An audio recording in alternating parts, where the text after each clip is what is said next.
साथियों नमस्कार। आज का वीडियो लंबा है, लंबा काफी है, लेकिन एक बात कह रहा हूं, इस वीडियो को जिसने देख लिया, प्रायर नोटिस का जवाब, सेक्शन 25 का जवाब, 138 का जवाब, क्रिमिनल कंप्लेंट का जवाब, आर्बिट्रेशन का जवाब, यहां तक कि सुप्रीम कोर्ट के जजमेंट के आधार पर अपने केसों को कैसे खत्म करे, पूरी जानकारी दी है। तो अंत तक वीडियो देखोगे ना तो ही उसका लाभ मिलेगा, बाकी आपको लाभ नहीं मिलेगा। एक और बात, जो मेरे तमाम साथी कॉल बुकिंग सेवा में जुड़े हुए हैं, शाम 6 से 9 के बीच में जब आपसे बात होती है, पर कई बार ऐसी स्थिति होती है कि आपको दिन में हमारे सपोर्ट की जरूरत पड़ती है, क्योंकि शाम को कभी कभी फोन लग नहीं पाता है। कोई भी सवाल हो व्हाट्सएप करे, नोटिस आया व्हाट्सएप करे, और केवल एक शॉर्ट मिस्ड कॉल करे, शॉर्ट मिस्ड कॉल, ताकि हम कोर्ट में डिस्टर्ब नहीं हो। घंटे 2 घंटे में हमारी कोशिश रहेगी आपके व्हाट्सएप का रिप्लाई मिल जाए, ये हमारी कोशिश है। और लेकिन कई लोग क्या कर रहे हैं मालूम है, कई लोग व्हाट्सएप पे मिस कॉल कर रहे हैं। व्हाट्सएप कॉल मेरी हिडन रहती है, मैं व्हाट्सएप कॉल नहीं देख पाता हूं। कोई नोटिस है भेज दो, दिन में कभी भी मिस कॉल कर दो, अगर आपको जवाब प्रॉपर मिल गया तो शाम को आपको कॉल करने की जरूरत नहीं, इंतजार करने की जरूरत नहीं। बाकी शाम 6 से 10 के बीच में 200 कॉल मैनेज करते हैं टोटल। हम कोशिश करते हैं हर व्यक्ति को एक बेहतर सर्विस मिले। तो साथियों, आज का वीडियो बहुत इंपॉर्टेंट है, देखना मत भूलना। जिसने अंत तक नहीं देखा ना, ये समझना कि आज उसने बहुत कुछ खो दिया, बहुत कुछ। क्योंकि बहुत दिनों बाद हमारा कोई वीडियो है जो करीब आधे घंटे का है, लेकिन उसके हर शब्द में आपको ब्रह्मास्त्र मिलने वाला है। और जितने भी एडवोकेट्स हैं उनके लिए वीडियो मील का पत्थर साबित होने वाला है। तो साथियों, देखिए आगे का वीडियो, और जनहित में इस वीडियो को शेयर। साथियों नमस्कार, advocate Narendra Joshi social media platform पर आपका हार्दिक स्वागत है। साथियों, आज जो हमारा थंबनेल है कि लोन सेटलमेंट का सबसे बड़ा फार्मूला, सुप्रीम कोर्ट यानी कि माननीय सर्वोच्च न्यायालय ने भी कह दिया कि अब नहीं चलेंगे केस। प्रायर नोटिस और जवाब नोटिस, हर नोटिस के अंदर आपको ये बात लिखनी जरूरी है। साथियों, सबसे पहले मैं आपको ये कहना चाहूंगा कि हमारे वीडियो का मकसद ये कतई नहीं होता है कि कोई व्यक्ति सक्षम है, वह व्यक्ति एक बैड इंटेंशन के साथ अपने लोन डिफॉल्ट करे। किन्हीं विषम परिस्थिति और आर्थिक हालातों के चलते यदि कोई व्यक्ति लोन डिफॉल्ट का शिकार हो जाता है, तो यकीन मानने चलिए साथियों, उस परिवार पर जो गुजरती है ना, उस व्यक्ति पर जो गुजरती है ना, उसकी पीड़ा और उसका दर्द, उसकी तकलीफ वही व्यक्ति समझ सकता है जो उस परिस्थिति से गुजर रहा है। आज मैं आपको एक ऐसी जानकारी देने वाला हूं कि यदि आप विषम परिस्थितियों में धंसे हुए हो, आपको कोई रास्ता नजर नहीं आ रहा है, इस वीडियो को शुरू से अंत तक देख लेना। मैं वादा करता हूं आपसे कि आपके अंदर एक नया जोश, एक नया जुनून भर जाएगा। आज हमारे उदयपुर कार्यालय बाड़मेर से एक दंपत्ति मिलने आए। जब हमारे कार्यालय में आए तो उन्होंने बड़ी अलग बात कही कि सर 75 लाख का लोन हो गया है, टोटल 11 लोन है, और स्थिति यह है कि हम दोनों ने अपना इंश्योरेंस करवा लिया, टर्म इंश्योरेंस, और सोच लिया था कि अपनी जिंदगी को खत्म कर देते हैं। जो महिला आई थी, उनकी आंखों में आंसू थे, और उसको देखकर पति भी द्रवित हो चुका। और दोनों को मैंने ढांढस और भरोसा दिलाते हुए एक बात कही, जो बात आप सभी से भी कहना चाहता हूं।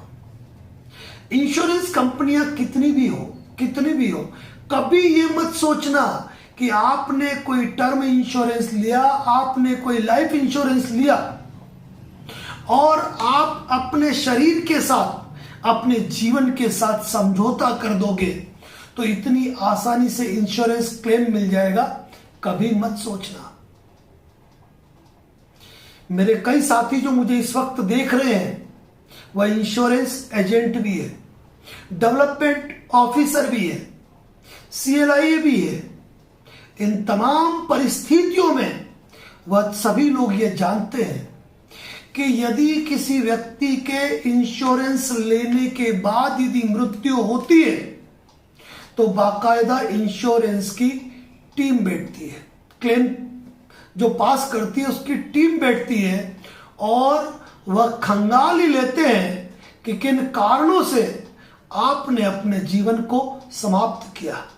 आप ये सोचेंगे कि हम कुछ ऐसा कर देंगे कि हमारी घटना जो है वह आत्महत्या नहीं दुर्घटना लगे, तो यह सोचना आपका महज एक इत्तेफाक ही होगा, उससे बढ़कर कुछ भी नहीं।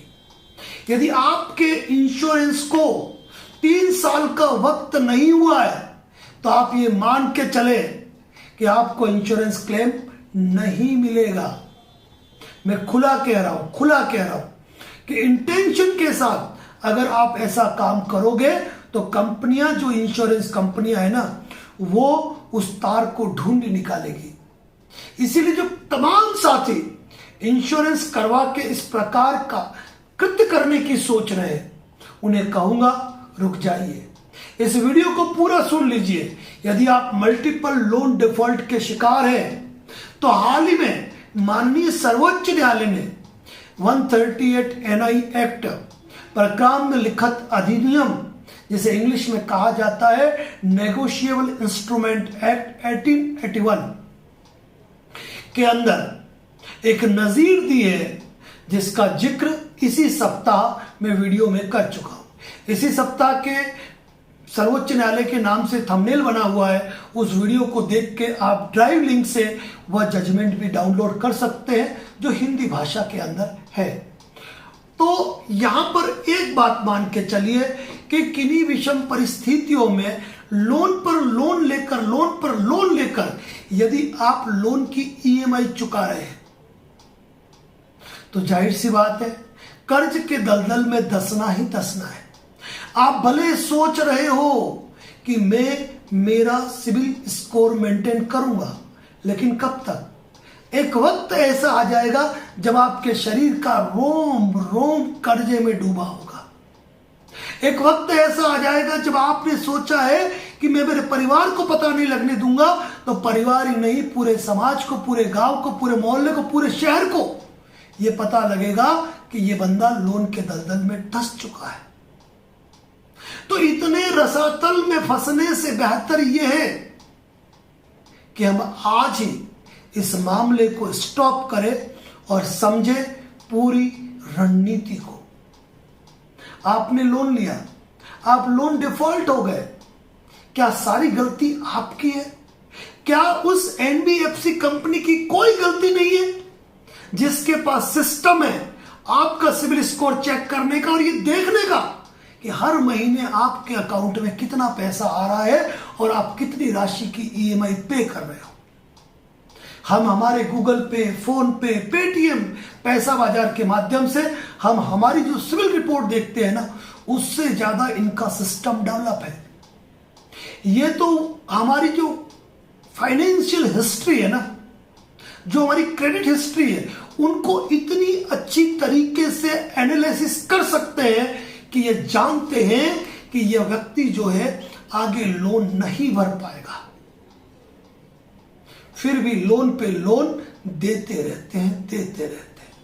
आप सोचिए ना, आप एक प्रॉपर्टी पे लोन लेते हैं ना और किसी नेशनलाइज्ड बैंक से लोन लेते हैं, तो आपके ITR के साथ आपके डॉक्यूमेंट का मिलान करके और आपकी सिविल रिकॉर्ड के हिसाब से यह तय किया जाता है कि आप कितनी EMI भरोगे। लेकिन इन NBFC कंपनियों को इन चीजों से कोई मतलब नहीं है। वो दिन नहीं जाता है जिस दिन किसी देश के किसी एक अखबार में कर्ज के रसातल में डूबे किसी एक व्यक्ति के आत्महत्या किए जाने की खबर नहीं हो। और फिर भी हम अगर यही गलती करते रहेंगे तो फिर बचेंगे कैसे? कैसे बचेंगे? अब आता हूं मेन टॉपिक पे।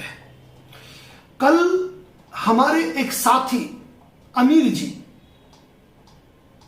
ने हमें रात्रिकालीन फोन किया। इससे पहले एक बात कहना चाहूंगा, जो हमारे तमाम साथी हमसे जुड़े हुए हैं, जो शाम 6 से 9 हमें कॉल पे बात करते हैं, जिनको सुविधा दी गई है, यदि उनके नंबर पर कोई नोटिस या कोई छोटी मोटी क्वेरी है और वो दिन में पूछना चाहते हैं तो व्हाट्सअप करके एक छोटा सा मिस्ड कॉल कर दीजिए। घंटे 2 घंटे में आपको उसका रिप्लाई आ जाएगा। 100% मान के चलिए। लेकिन यदि आप के पास मेरा पर्सनल नंबर सेव है, मेरे पास सेव है, तो हमसे जुड़े हुए हैं, तो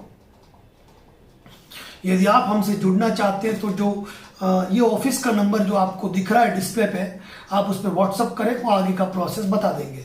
तो अमीर जी ने ये कहा कि सर मुझे एक बात समझ में नहीं आ रही है कि ये कंपनियों से आप लोन के डॉक्यूमेंट लेने का क्यों कहते हैं, और जब हम लोन के डॉक्यूमेंट लेने के लिए कंपनी को मेल करते हैं तो कंपनी डॉक्यूमेंट पूरे क्यों नहीं देती है, या ये क्यों कहती है कि रीजन बताइए कि आपको डॉक्यूमेंट क्यों चाहिए। हमारे जिन जिन साथियों ने कंपनी को नोटिस दिया है, मेल किया है, वह तमाम साथी जानते हैं कि जो जानकारी आप चाहते हो, जो दस्तावेज आप चाहते हो, वह कंपनी आपको देने में गुरेज करती है।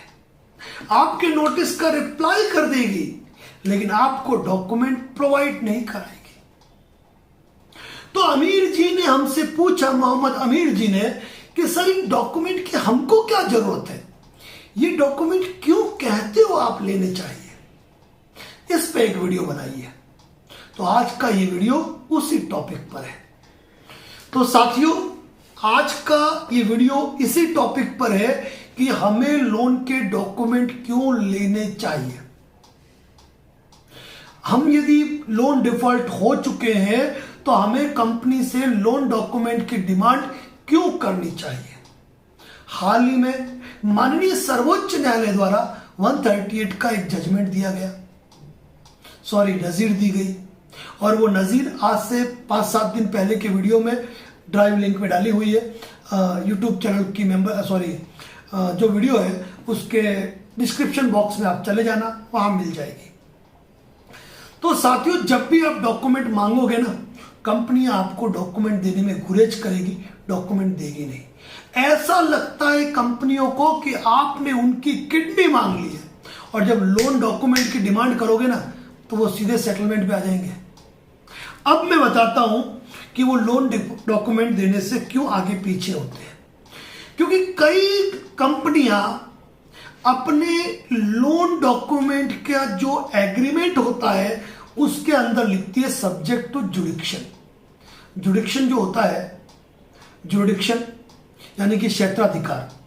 अब कई कंपनियां कई बार लिख देती है कि subject to jurisdiction Delhi only, और वो आपके खिलाफ केस फाइल कर देती है कलकत्ता में, मुंबई में, सूरत में। एक चीज तो ये हो गई। दूसरी चीज ये हो गई कि कभी कभी किसी लोन एग्रीमेंट में आर्बिट्रेशन का क्लोज होता ही नहीं है, और ये आर्बिट्रेशन करते हैं। कई बार एग्रीमेंट के अंदर जो आर्बिट्रेशन के क्लोज लिखे हुए होते हैं, उनको पता है कि हमने एग्रीमेंट कुछ भी कर लिया, लेकिन एग्रीमेंट वही मान्य है जो भारतीय संविदा अधिनियम यानी कि इंडियन कॉन्ट्रैक्ट एक्ट के प्रावधानों के तहत हो। तो जाहिर सी बात है कि वो जो एग्रीमेंट होता है वो उन प्रावधानों के अंतर्गत होता ही नहीं है। कई बार इन कंपनियों के लोन डॉक्यूमेंट पर आपके न तो मैनुअल सिग्नेचर होते हैं न डिजिटल सिग्नेचर होते हैं, ये ध्यान रखिए। इन लोन डॉक्यूमेंट के अंदर आपकी जो इंटरेस्ट रेट कभी कभी जो लिखी हुई होती है, वो इंटरेस्ट रेट आपके जो मूल लोन दे दिया उसमें इंटरेस्ट रेट आपको ज्यादा मिल जाती है। उन लोन डॉक्यूमेंट में जो आपको पेनल्टी, इंटरेस्ट, चार्जेस कहे हैं उनसे ज्यादा चार्जेस हो जाते हैं। इसके अलावा जो इन्होंने लोन आपको डिसबर्समेंट किया कि मान लीजिए 1 लाख का लोन है, दुनिया भर के इन्होंने जो चार्जेस काटे और 88,000, 87,000 ऐसा अमाउंट दिया, ये चीज सामने आती है। इसके अलावा कई बार लोन एप्लीकेशन फॉर्म ये अपने सिस्टम पर अपलोड कर देते हैं, लेकिन उसमें कंप्लीट एंट्रियां ये करते ही नहीं है, जो उनकी सबसे बड़ी खामी और गलती होती है। इन लोन डॉक्यूमेंट के अंदर कई बार ये सिक्योरिटी चेकों का जिक्र कर देते हैं और नोटिस में चेक का बाउंसिंग का तरीका अलग लिख देते हैं। ये चीज भी आपको ध्यान रखनी चाहिए। इसके अलावा कई बार लोन के अंदर जहां आपके सिग्नेचर होने कंपलसरी है, वहां पर न तो आपके डिजिटल सिग्नेचर मिलेंगे, न आपके मैनुअल सिग्नेचर मिलेंगे। आप सोच रहे हो क्या कंपनियां इतनी गलती करती है? देख लीजिए, अभी तो और आगे बाकी है मेरा कहना।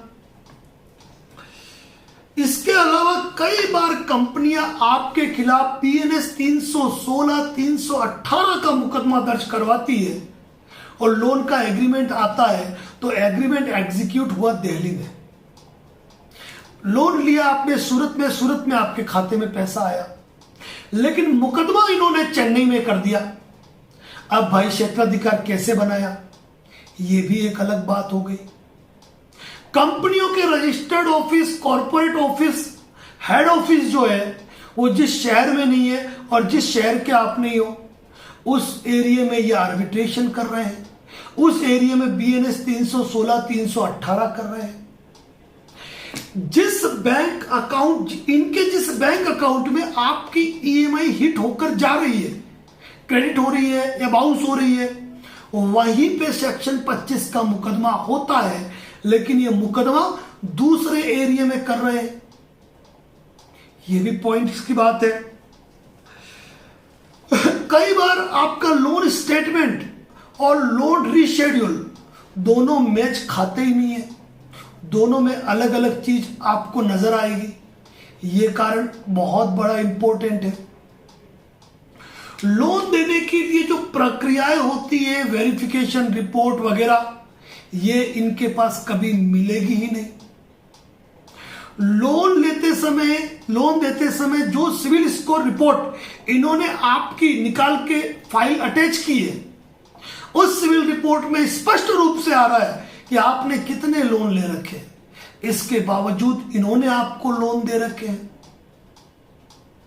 साथियों, एक बहुत बड़ी बात कहता हूं, दुनिया का कोई वकील न केस हारता है न केस जीतता है। हार और जीत हमेशा पक्षकार की होती है, इसीलिए हार या जीत पक्षकार की हो, इसके लिए पक्षकार को खुद ही वकील मानता हूं मैं, कि आपके दस्तावेज को जितना बारीकी से आप देखोगे ना, कोई और देखने वाला नहीं है। लोन एग्रीमेंट में पहले से ही ये आर्बिट्रेटर की भाषा, आर्बिट्रेटर की सीट और आर्बिट्रेटर को खुद को चयनित करना बता देते हैं, जो अकॉर्डिंग टू सुप्रीम कोर्ट नजीर, कई हाई कोर्ट के जजमेंट्स और आर्बिट्रेशन एक्ट के प्रावधानों का खुला उल्लंघन है। बहुत सी बातें हैं जो सामने आती है। तो साथियों, यही कारण होता है कि कभी भी कोई भी कंपनी आपको डॉक्यूमेंट देने से परहेज करती है।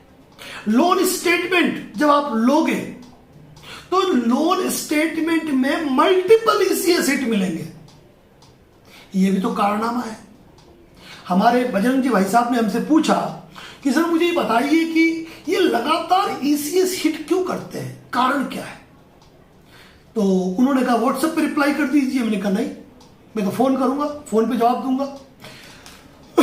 विभिन्न बैंकों के ईसीएस बाउंसिंग और ईएमआई बाउंसिंग का चार्जेस जो होता है वो अलग अलग होता है। किसी का 80-90 रुपया होता है तो किसी का 100, 125, 150, 180 होता है। लेकिन ये आपका एक ईएमआई बाउंस हो गया तो 500 रुपया बाउंसिंग चार्ज आपके अकाउंट में ऐड कर देते हैं। अब सोचिए कि एक महीने में यदि इन्होंने आपके अकाउंट में 8 बार हिट किया, 3 महीने में यदि इन्होंने 25 बार हिट किया तो 25 इंटू 500 हो गए 12,500 रुपए, यानी कि 12,500 रुपए आपके खाते में जुड़ गए।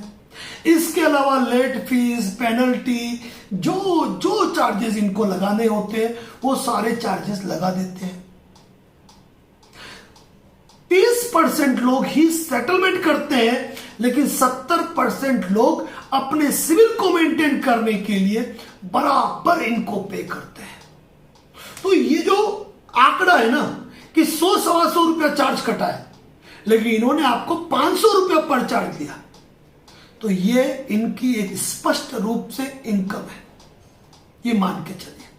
तो ये चीजें भी आपको मिलेगी लोन एग्रीमेंट के अंदर।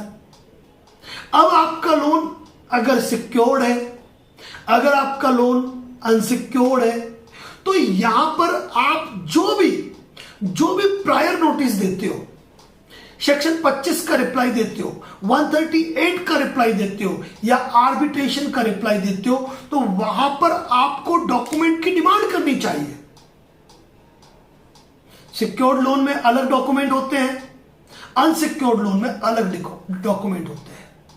कंपनी आपको डॉक्यूमेंट कभी भी प्रोवाइड नहीं करती है। हमारे कई साथियों ने कंपनियों से डॉक्यूमेंट मांगे, उन्होंने खुला लिख दिया हम डॉक्यूमेंट प्रोवाइड नहीं कर सकते।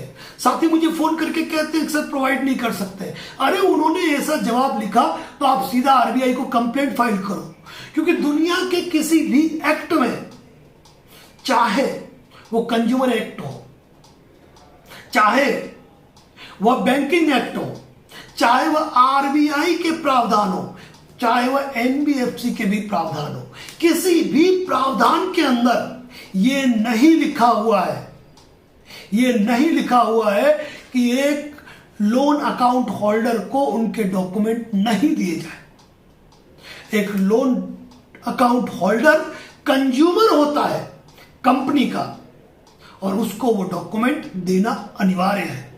ऐसे मामले में यदि आप मेल करते हो, कंपनी डॉक्यूमेंट प्रोवाइड नहीं करती है, तो इस वीडियो के सारे शब्द नोट कीजिए, कस्टमर केयर पे बात कीजिए, रिकॉर्डिंग हमको भेजिए, हम शेयर करेंगे।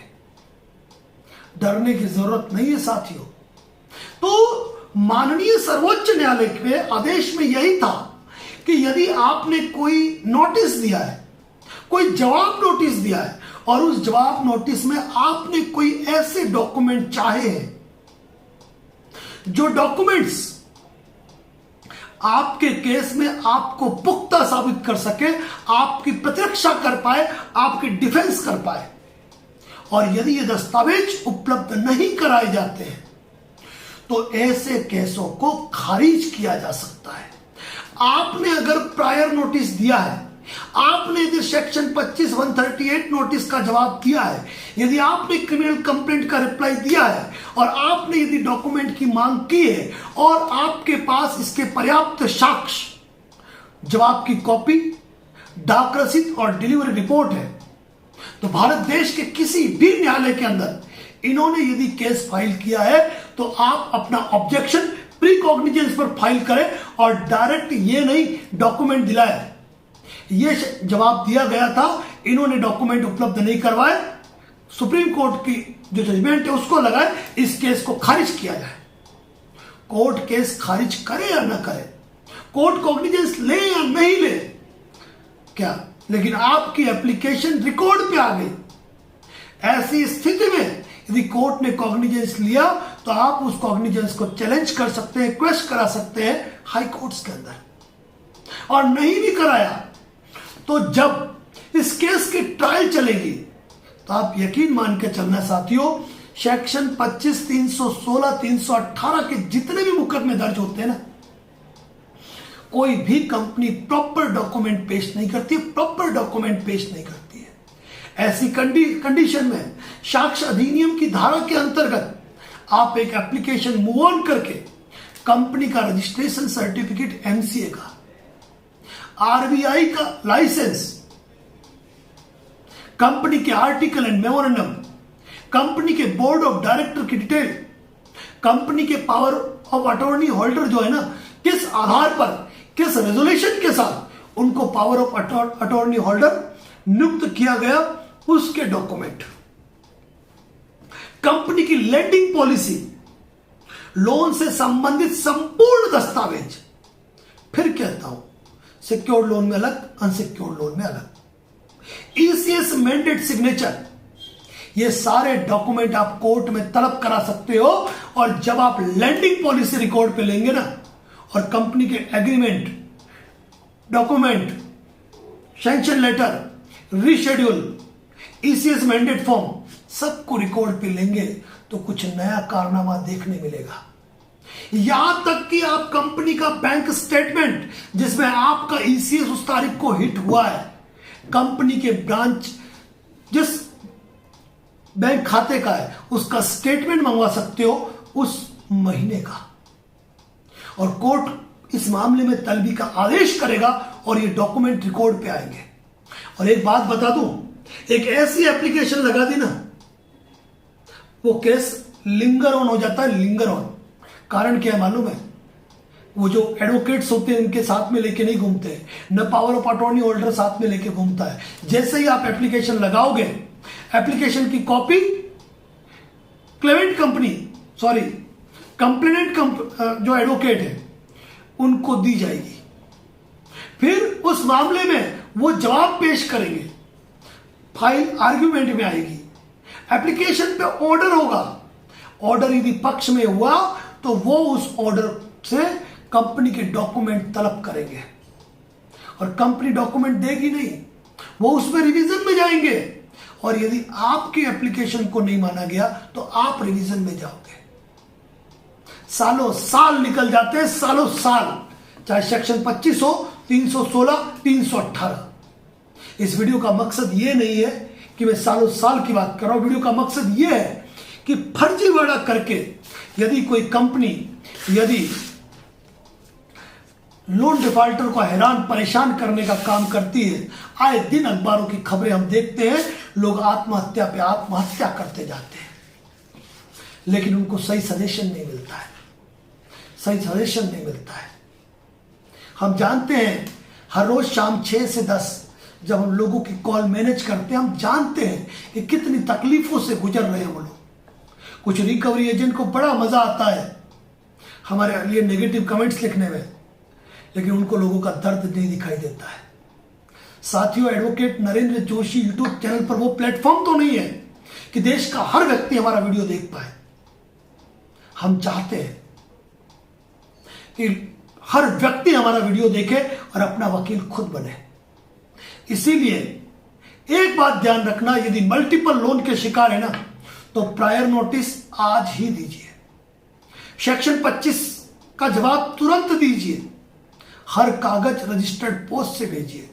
और इस मैटर में यदि आप हमसे चर्चा करना चाहते हैं तो डिस्प्ले पे जो नंबर दिया है उस नंबर पे आप व्हाट्सएप कर सकते हैं। इसी के साथ अपनी बातों को यही समाप्त करता हूं। जय हिंद, जय भारत, जय मेवाड़।